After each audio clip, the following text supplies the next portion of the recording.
जैसे कि हम सभी जानते हैं कि समय हमेशा एक सा नहीं रहता, समय बदलता रहता है, लाइफ में अप एंड डाउन आते रहते हैं, उतार चढ़ाव आते रहते हैं। तो जाहिर सी बात है कि आपकी लाइफ में भी कभी कोई कठिन समय आया होगा, कुछ कठिन परिस्थितियां आई होंगी। तो कैसा दौर था वो और किस तरह से आपने फिर वो सब डील किया, उनसे ओवरकम किया कि आज भी आप उसी जुनून के साथ, उसी जज्बे के साथ अपने काम में लगी हुई हैं?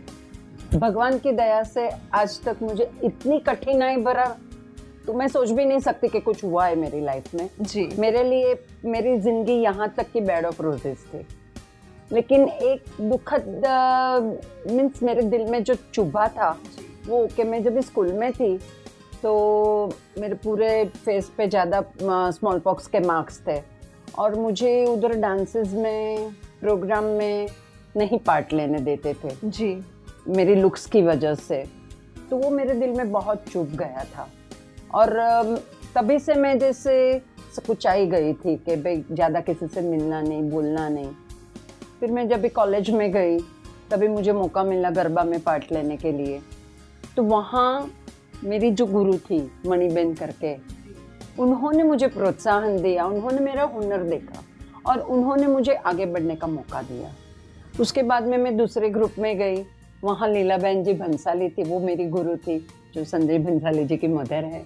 तो उन्होंने भी मुझे प्रोत्साहित किया और आगे बढ़ने का मौका दिया। इसीलिए मेरा मोरल बूस्टअप होता रहा जी। और फिर मुझे ऐसा लगा नहीं मैं कुछ कर सकती हूँ डांस में भी, और लुक्स इज नथिंग, बिल्कुल, जो अपना हुनर है।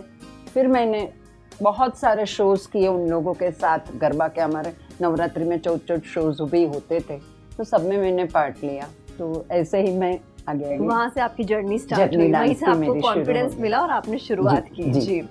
नवनीता जी, जो हमारी आजकल की युवा पीढ़ी है, जो हमारी करंट जनरेशन है, उनके बारे में आप क्या विचार रखती हैं, क्या सोचती हैं? और उनके साथ एक कोऑर्डिनेशन बनाने में, तालमेल बिठाने में क्या आपको किसी तरह की कोई दिक्कत, कोई परेशानी होती है या फिर सब कुछ आसान रहता है आपके लिए?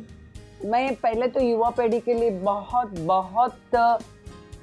बोलना चाहती हूँ कि आजकल युवा पीढ़ी बहुत स्मार्ट, इंटेलिजेंट है, जैसे कि आप। Thank you. क्योंकि उनको बहुत मौके मिल रहे हैं जो हमारे ज़माने में नहीं मिलते थे हमको। जी। बहुत सारे फील्ड्स है, उसमें बहुत सारे बच्चे आगे निकल रहे हैं। तो उनके साथ तालमेल बिठाना मीन्स उनके पास से हमको टाइम चुराना। जी। वो बहुत बिजी रहते हैं अपने अपने व्यवसाय में और बाकी का टाइम आपको तो मालूम है मोबाइल और सोशल मीडिया रहती है। बिल्कुल बिल्कुल। लेकिन मैं जो बोलूँ, मेरे जो सब फ्रेंड्स हैं अभी तक, मीन्स मेरे से जो वय में छोटे हैं उससे ज़्यादा बनती है मेरी। जी। मेरे फ्रेंड्स 10-12 साल मेरे से छोटे रहे तो उसके साथ मेरी बहुत ज़्यादा पटती है। मतलब आप इजीली एडजस्ट हो जाते मैं हैं, आपको एडजस्ट कोई हो दिक्कत जाती हूँ। नहीं मैं होती। बच्चों के साथ से लेके मेरी एज से, मेरे से बड़े से मैं इजीली एडजस्ट हूँ। जी। और अभी आपने सोशल मीडिया के बारे में भी जिक्र किया, जी। तो मैं जानना चाहूंगी, आप सोशल मीडिया पे एक्टिव हैं? फेसबुक, ट्विटर, इन सब पे आपके अकाउंट्स हैं? आप एक्टिव ट्विटर हैं? में तो नहीं हूँ, लेकिन फेसबुक और व्हाट्सएप मैं यूज आप करती एक्टिव हूँ। हैं।